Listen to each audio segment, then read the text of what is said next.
to our second installment of Asian American and Pacific Islander Heritage MOYA Talks edition. And we welcome Rhea Vaflor from Hickok Designers. So, Rhea, welcome. Thank you. It's such a pleasure to be here with everyone. Thank you for the invitation to talk with you all. Rhea, so I was doing research before the interview, and I'm just fascinated by your background and your career arc. So could you please talk about your transition from political science to design? Sure. I definitely had kind of a roundabout way that I went into design. So I always say when I was a little girl, I wanted to be Secretary of State. And so I did my undergraduate studies. I had a triple major in political science, international relations, and Spanish. And then I went and a thing I say about, and I live in Washington, D.C., is that people go to Washington, D.C. to either run the world or save the world. And so I wanted to save the world. And I got a master's degree in international development with a focus on the Chinese economy. And then I went into working the working world. And usually when you go into international development, you go and you might work in a refugee camp or you go work, in the Peace Corps. I ended up in this funny realm where I ended up doing international advocacy and lobbying for multinational companies to get access to their financial markets. So I did that for 4 years, and it was an interesting job, being a lobbyist and representing the U.S. and U.S. companies in, Chinese trade negotiations and in international trade negotiations. I went to Basel. I went to the OECD talks, and I would often walk into the room and I was the youngest person there, and people would think I was the intern. But I would say, they would say, "Oh, who are you? And who's your boss?" I was like, "Well, I'm actually the American representative, so let's start talking." So that was fun. And at the same time, I really realized that one of the reasons that I went into politics is because I wanted to really affect and impact how people interact. But when I got into the practice of it, what I really found was that it wasn't what I expected, and that I was spending a lot more time talking about things and literally working on like getting one word changed and in a huge amount of legislation, but the impact wasn't really felt. And it was really more, not to be cynical, but the reality was I was making very wealthy institutions even more wealthy versus where I had started with my intentions. So when I wasn't traveling, because I was traveling a lot, and I had gone to GW for my international development degree, I would audit art classes and design classes because that was always been a love of mine. And one day, one of my professors pulled me aside and he said, "I have no idea what you do during the day," because it was like a night class. And he said, "I think you should think about going into design for a career. Have you ever considered this?" And this was a graphic design class. And so I had what I tell people was like my quarter life crisis. And I went on this like long saga, and I went to like every architecture school, interior design school, graphic design program, and like basically would call them, would audit their classes and to figure out if this is something I wanted to do. And I ultimately landed on interior design because I really love just the speed of it, the pace of it. It fit with my temperament and work culture. And frankly, when I remember sitting in a class at UPenn, they were letting me observe. And I remember thinking, wait a second, I have a master's degree in international development. I majored in political science, and we're talking about Derrida right now. I don't need to do this again, which is great. And that was when I was like, okay, I think design is definitely the industry for me. And when I came into the profession, my parents freaked out. They were like, "What are you doing? You're leaving a job where you have like a secretary and an unlimited expense account." And I was like, "I'm okay. This is going to be better for me long term." And I haven't looked back, and it's been like 16 years now. Yeah. I emphasize in a sense because I studied history and then I did a master's on political science. And as you say, it's not what I expected. It's much more talking and sometimes boring and very suspect statistics. that make little sense. So I wanted to ask you what aspects of your former studies, political science, or your career, translate into design besides, for example, you mentioned Derrida, things of power and subjectivity. So I think what is really beautiful about working in the design industry is that the space actually shapes the way that people interact and communicate. And, design has been used as a powerful tool by institutions, by governments. I mean, you can see this all over in so many instances in so many countries, for good and for bad, for good and for ill, And so I do take that very seriously in my own personal design process in our studio, that I have this saying, like, it always starts with people, because ultimately politics is about people. Politics is not necessarily ideas, it is actually people. And so starting with, who the people are that we're designing for, understanding how they live, where they live, what their aspirations are, and what their challenges are, is something that we talk about a lot in our process. And I think that might be why, and I want to say, we love working with MOYA. We're collaborating with you on a fantastic project, 1133 North Cap.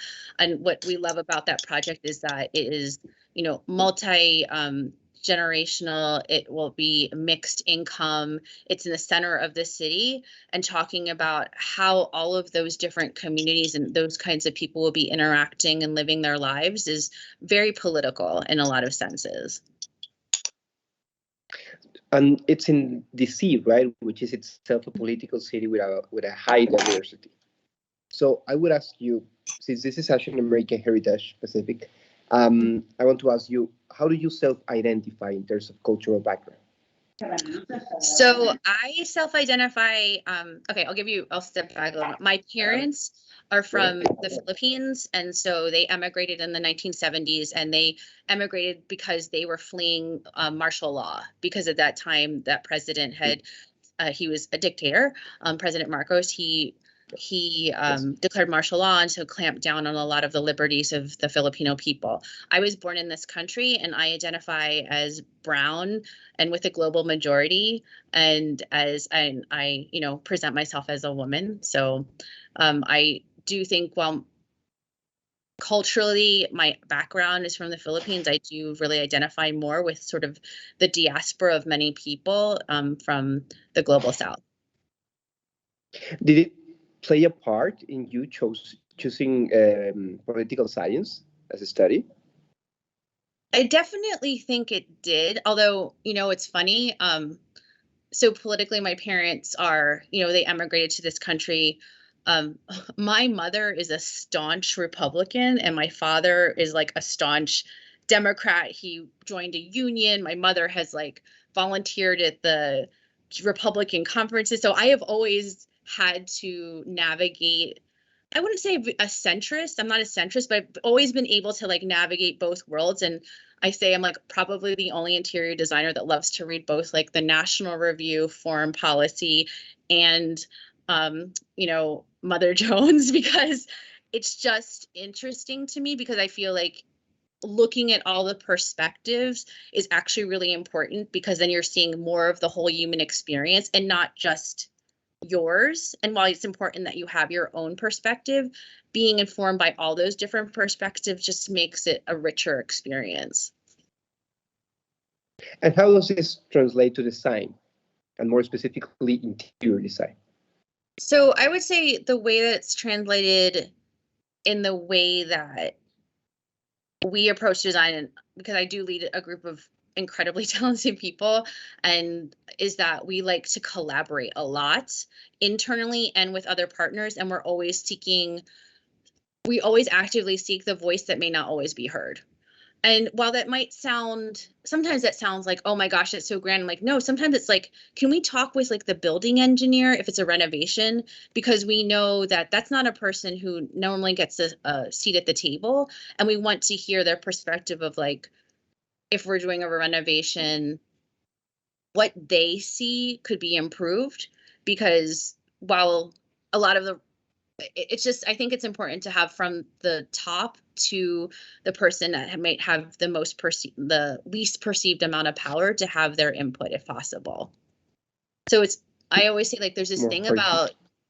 about, I'm sorry, there's this thing of, I think that what's interesting coming from another industry is that, and going back to almost like Derrida on power, there's an interesting thing I've noticed about architecture and design is that there is very much like a power dynamic in a lot of ways, and that we as designers and as designers have power, and sometimes that power is to hold and to judge, and you are like creating parameters and frameworks that keep other people out. And I am really more about like opening gates. Like, I want to let more people in. And so how do you create a very inclusive design process? And it's not just like the aesthetic of it, but the actual process itself. And we'll come back to that in another question later. But I also know that you happen to be a big science fiction reader. I am. I am very much. I love reading speculative fiction in all ways, and I listen to it a lot, and it's super interesting. You know, some of the things that I think from a design point of view are very influenced by that, by like Octavia Butler, by like fantasy stuff. I mean, like even like Isaac Asimov and some of the seminal things. And then even going into fantasy, like I love all of the Lord of the Rings and all of those kinds of things. So anything speculative fiction, I'm like going to absorb it all and I'm going to listen to it, and I love them. Do you have a favorite saga? Is it Foundation, for example? So right now, let me see. Well, there's a book that I really liked, and it's not a saga yet. I think she's coming out with a second one called Black Sun by Rebecca Rowan. And it's actually it's inspired by kind of pre-Columbian, Mesoamerican fantasy. Oh, cool. And it just creates what I like about science fiction is the world building. And I think that goes back to design also. That's why I try to think about that. Like, we design worlds in every project. And that is what's fascinating about how you do world building in literature. And then I take lessons from that and like think about, well, how can we design better worlds in the projects that we're working on? And it goes back to the idea of just world building comes politics is also world building, right? Mm-hmm. You want to make a better world because it's in the literature, it's in the storytelling of it. Mm-hmm. So let's take a political science fiction leap. You recently stepped into the role of director of Trendcasting at Hickok Cole. And you mentioned to me that it's a strategic role which focuses on forecasting, design, technology, and cultural lifestyles. So my question here is, how do you envision the designs of spaces and the relationship to identity and subjectivity? So that's a really great question.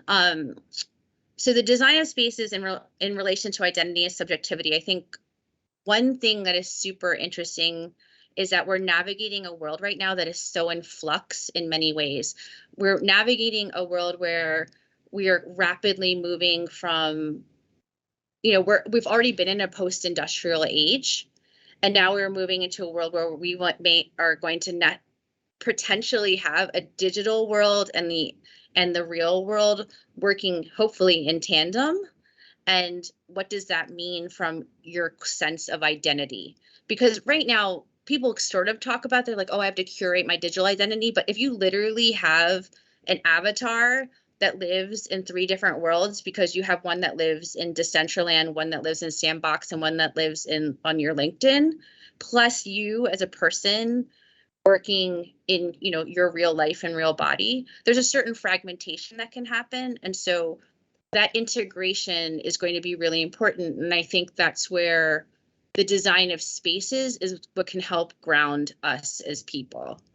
And so, you know, I can't talk about necessarily what that's going to be exactly, but I thought it was really interesting. I had the chance to visit, and if you guys ever go up to New York, Google opened their first experiential store in Chelsea, and it's supposed to be, you know, really a culmination of all of their different technology to show like what a smart home feels like. And it's very beautifully designed. And at the same time, it felt like a really weird experience because there's one room where all of their different technology, you sit down on the sofa and then you just talk to these things and it tells you things, but it wasn't really interactive. It felt so like extractive, and I personally felt like I'm just telling this thing to tell me things and to do things for me. And that felt like very like master slave relationship. And I personally was like, I think this can be done in a better way. So I think as a designer, I personally am very interested in that. And I've been spending a lot more times trying to figure out like, okay, so which metaverse is going to resonate with different people. And, you know, again, science fiction, you know, if you read Ready Player One, Ready Player Two, some people would say those are dystopias. Some people would say they're utopias. Yeah. And actually, it was interesting. I never really thought about utopia means no place. So I don't think we want no places. I think we want to figure out the places where we all belong. So that's one thing I think about a lot. It's funny you mentioned like science fiction, like utopia, dystopia, is because it's probably this is the first generation where the results of these dystopias are not so far away, are not so speculative anymore. Mm-hmm. You can sit in a room in the Google Experience room and see that, oh, this is not exactly what I expected was going to be, right? We are in the future of many of the dystopias that we read in the past. So that's them. All right, so let's talk about another passion of yours, Hayao Miyazaki. Oh. How do you take from Hayao Miyazaki into the design process? Oh, so I mean, everything from Studio Ghibli, and like I'm so excited that they're going to do at the Silver Spring AFI. They're doing like a whole series of over 30 years worth of films, and I have like 10 tickets already lined up. But the world building in those films is incredible, and I love that there is always a young female protagonist who is finding her way in the world, or almost always, not every story, but most stories are that way. And it's not necessarily like she becomes the hero. She often has like a shadow journey. She's like a full person. She sometimes does things that are not so nice, but then, you know, really finds her own character. But then just visually and aesthetically, they're beautiful. They're breathtaking. They're multi-layered. I often, those films and then Wes Anderson films, I sometimes will take inspiration of for palettes, because they're just something that you can find a lot of resonance with. And it's not, you know, and another thing is it's not necessarily rooted in just Western sensibility. And I think, you know, as somebody who identifies with the global majority, I think it's very important that I'm not always looking to just European influences, because I know I've definitely done that. And I'm not saying it's wrong. I'm just saying it's really important that we, again, understand like the full dimensionality of humanity. And that's why I really love looking at those particular films. Like they're really beautiful, and there's an innocence and a joy, and at the same time, a recognition that sometimes life is very hard, and that you have the ability to transcend things that are very challenging. But this has been fantastic. I'm going to open the floor so the staff can ask you a couple of questions. Oh, sure. Oh, thank you. Who wants to go first? Claudia, please go ahead. Hi everyone. Hi. Yeah. First of all, I want to say that it's super refreshing and super interesting, everything that you've been talking about right now. And I wanna I don't know. I wanna know, what do you think? Because actually we're talking about metaverse and, you know, like a virtual to inhabit in a virtual place, and that comes to reality in the need. Do you think we need to change the way we design, for example, a house, because, before we used to inhabit, a living room, a bedroom, and so many areas that make a house, for example. But what happens when you just stand in front of a screen all of day and you suddenly you don't need those spaces anymore? So what comes with that?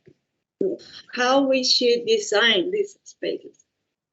So If you're I don't know, like you're sorry, but I just wanted to finish the idea that maybe you inhabit, but you are like your body is in a place, but your mind is in another place right now. Yeah, I mean, thank you for that question. I think that's such a good question. And I was listening to a really interesting podcast with the founder of Roblox, which some people may recognize as like this multi-million person game that mostly young children are playing in.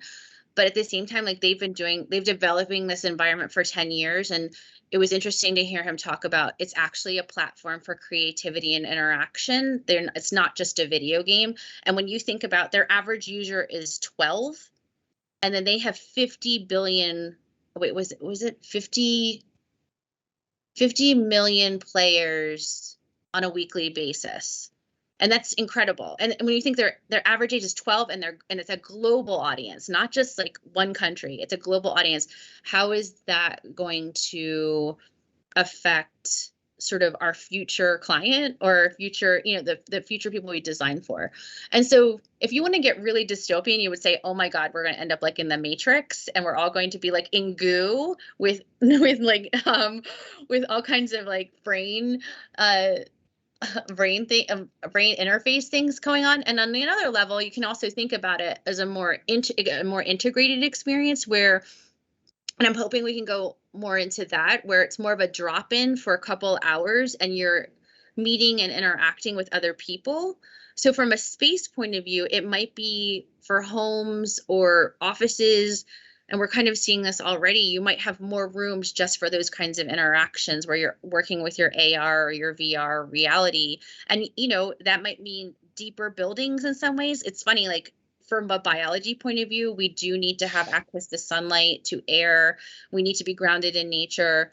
But for those time periods, it is more a little bit of an isolation chamber. But then the rhythm is that you need to immediately be put into nature right away to ground yourself and ground your body again, because because the cognitive load of spending that much time in a virtual environment is very heavy. And there's a lot of different studies on like what that does to your body biochemically. So I think as designers, becoming a little bit more interested in kind of kinesiology and sort of neuroscience is going to be very important for us in the future. Noor, go ahead, please. Again, I really like the conversation, and I also love your comment about Studio Ghibli and Wes Anderson. I actually had a whole presentation of one of my competition. It was all based on Wes Anderson Life Aquatic movie, like the whole renderings of it. Oh, that's amazing. It's fun.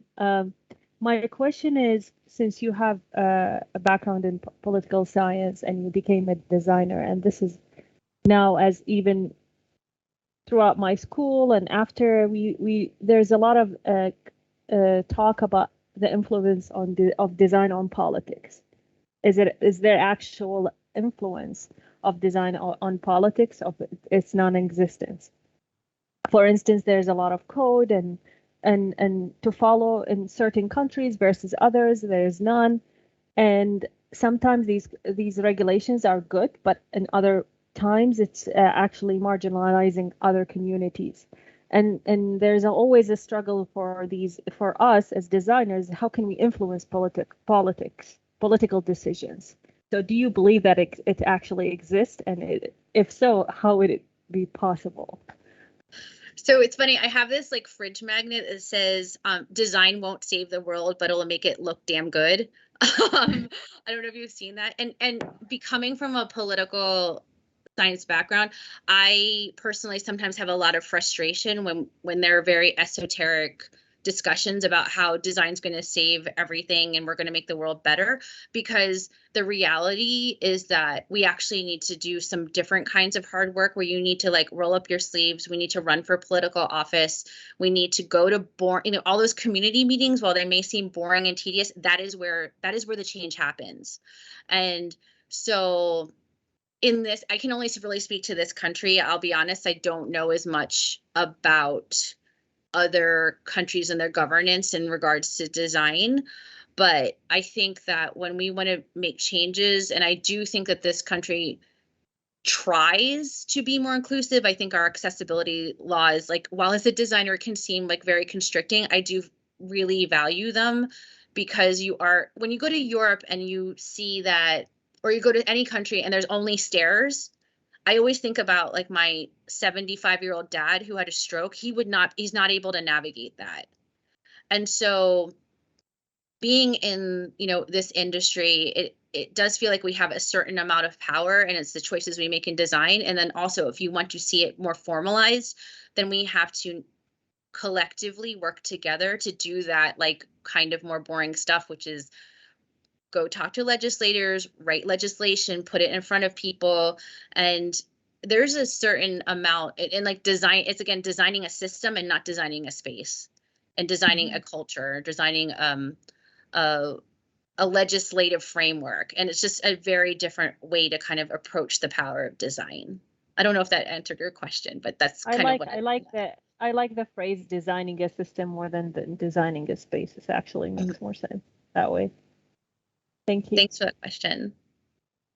And it's not a question, but more of a statement for what Noor is sort of question that she was seeking.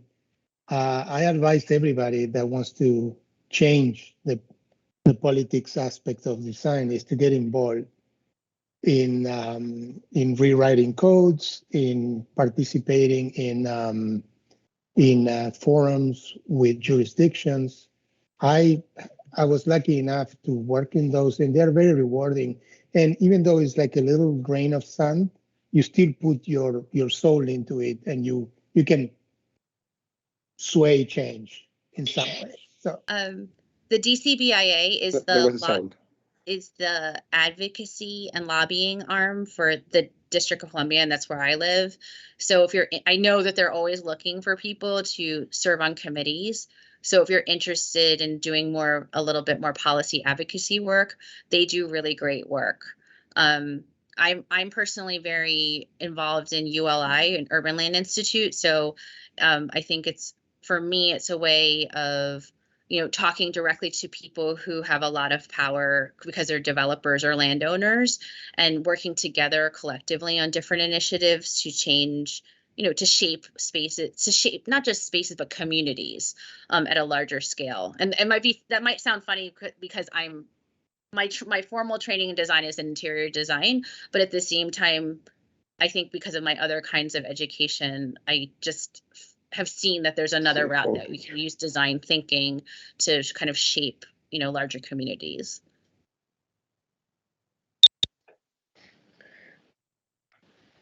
Okay.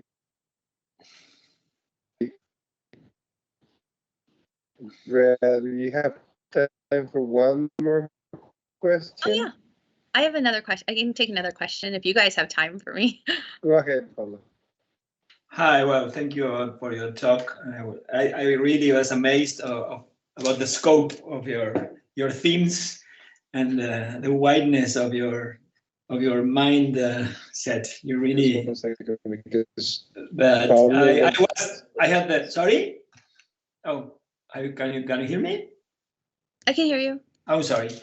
I was actually both in the national government in Argentina and in the city government in Buenos Aires for a couple of years in both positions. And I agree with the need for involvement in general, but also I think as members of the universe of design, of the universe of people who should take care of the environment and our fellow citizens and whatever, all we can do with design as a tool, I think pushing agendas or participating on agendas, on many levels is also very, very important, because when you get to the government level, what you hope for is that the agenda that is the prevailing one at the political level is a good one.